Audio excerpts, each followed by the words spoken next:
এখন আমরা যাবো জল আনতে, তার জন্য দেখো শাড়ি নিয়ে চলে এসেছি টুনিদের বাড়িতে টুনির মার কাছ থেকে শাড়ি পরার জন্য। আমরা কিন্তু সেরকম ভালো শাড়ি পরতে পারি না, এদিকে টুনির মা রিঙ্কিকে শাড়ি পরাচ্ছে, তারপরে কিন্তু সিরিয়ালে আমি, তারপর টুনি। রেডি হয়ে বাড়ি এসে দেখি যে ভাইয়ের ফটো শুট হচ্ছে, তারপর আমরাও কিছু ফটো তুলে নিলাম। আর জল আনার জন্য ডিজে চলে এসেছে, তো ডিজেতে গিয়ে নাচা শুরু করে দিলাম।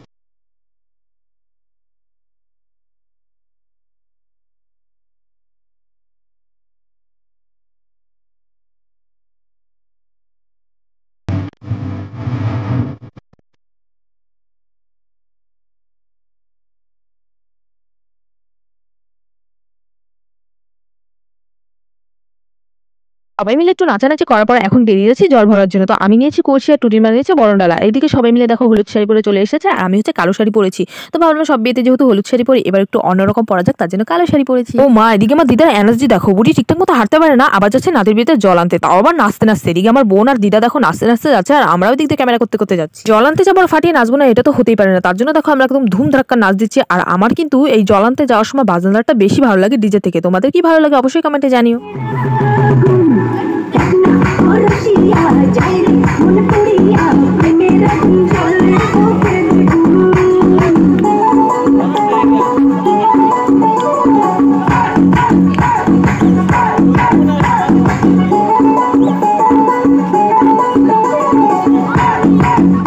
কালী মন্দিরের সামনে অনেকক্ষণ নাচার পর আবার আমরা রওনা দিয়েছি পুকুর ঘাটের উদ্দেশ্যে। এদিকে দেখো সবাই কি সুন্দর নাচছে। নাচতে নাচতে চলে এসেছি পুকুর ঘাটে, আর আমি হচ্ছে উপর থেকে ক্যামেরাটা করছি, নিচে আর গেলাম না, কারণ এখানে ডিজে বাজছে, ডিজে রেখে যেতেই ইচ্ছা করছিল না। নাচতে নাচতে হঠাৎ দেখে আমার দাদা আমার মেয়েকে নিয়ে চলে এসেছে। আমি যখন এসেছিলাম তখন হচ্ছে আমার মেয়ে ঘুমিয়েছিল, এখন চলে এসেছে। তো দেখো আমার মেয়েকে নিয়ে চলে এসেছে, এতক্ষণ তো নেচেছি, এখন আর নাচতে পারবে না, ঘুম থেকে উঠেছে, মাকে ছাড়া কোথাও যাবে না, শুধু আমার কাছেই থাকবে। তো যাই হোক, জলটল নিয়ে ফাইনালি চলে এসেছি বাড়িতে। আসার সময় কিন্তু আমি এক ফোঁটাও নাচতে পারিনি, আমার মেয়ে আমার মাথার উপর ছিল, কি বলবো, আর কারো কাছেই যাচ্ছিল না। তো দেখো কলসিটা আমি নিয়েছি, কলসিটা কিন্তু প্রচুরই ভারী ছিল, আর আজকে এই পচা জল দিয়ে আমার ভাইকে স্নান করানো হবে। আর এই যে আমার দিদা, অবশ্যই আমার দিদা কিন্তু আসার সময় ভটভটিতে করে আসছিল।